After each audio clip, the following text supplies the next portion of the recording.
नमस्कार, आप देख रहे हैं भारत न्यूज। दिल्ली एनसीआर में शनिवार को प्रदूषण का स्तर कम होने के बाद ग्रैब का चौथा चरण हटा दिया गया है।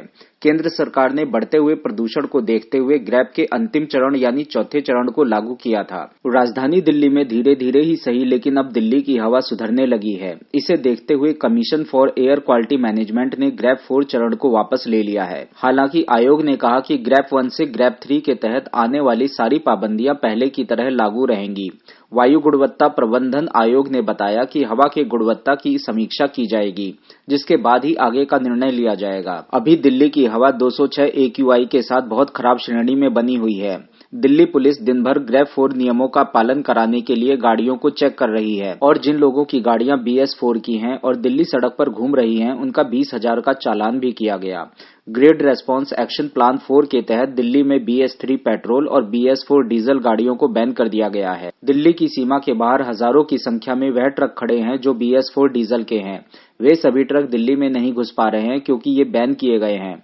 जो भी शख्स दिल्ली में ग्रैब 4 के तहत BS3 पेट्रोल या BS4 डीजल की गाड़ियों को लेकर चलेगा, दिल्ली पुलिस उसका 20,000 रुपए का चालान करेगी।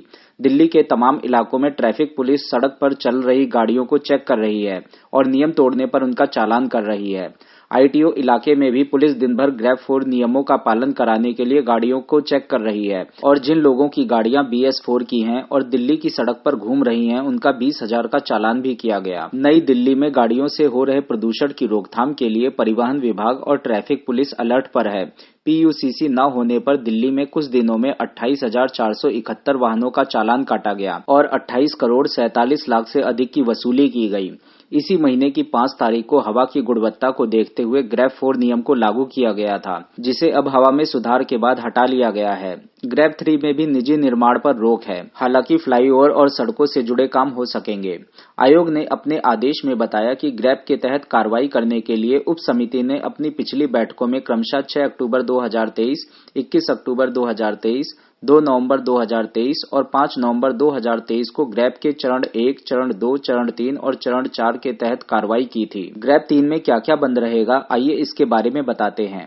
1. किसी भी तरह के निर्माण पर रोक रहेगी। अगर कहीं ध्वस्तीकरण भी होना है तो ग्रैब 3 लगने के बाद नहीं किया जा सकेगा। 2. ग्रैब 3 के लागू होने के बाद निजी निर्माण पर भी रोक लग गई है। दीवारों पर रंगाई पुताई भी नहीं कर पाएंगे। 3. हॉट मिक्स प्लांट, ईंट के भट्टे और स्टोन क्रशर चलाने पर भी रोक लगी रहेगी। 4. इस दौरान भारत स्टेज 3 और 4 वाले पेट्रोल वाहन और हल्के मोटर पहिया वाहनों पर भी पाबंदी रहेगी। 5. 300 किलोमीटर के अंदर प्रदूषण फैलाने वाली औद्योगिक इकाइयों और थर्मल पावर प्लांटों के खिलाफ दंडात्मक कार्रवाई की जा सकती है। 6. होटल, रेस्तरां और खुले भोजनालयों के तंदूर में कोयले और जलावन लकड़ी के उपयोग पर पूर्ण प्रतिबंध रहेगा। 7. NCR में सभी खनन और उससे जुड़ी गतिविधियों को बंद रखा जाएगा। आइए अब बात करते हैं जिन चीजों पर सरकार ने ढील दी है। 1. रेलवे सेवाओं और रेलवे स्टेशनों के लिए परियोजनाएं, हवाई अड्डे और अंतर्राज्यीय बस टर्मिनल से संबंधित चीजों पर रोक नहीं रहेगी। 2. सड़क, पुल, फ्लाईओवर, ओवरब्रिज, बिजली वितरण, पाइपलाइन आदि जैसी सार्वजनिक परियोजनाओं पर रोक नहीं रहेगी। 3. प्लम्बर, बढ़ई का काम, आंतरिक साजसज्जा और बिजली संबंधी काम पर कोई रोक नहीं रहेगी। 4.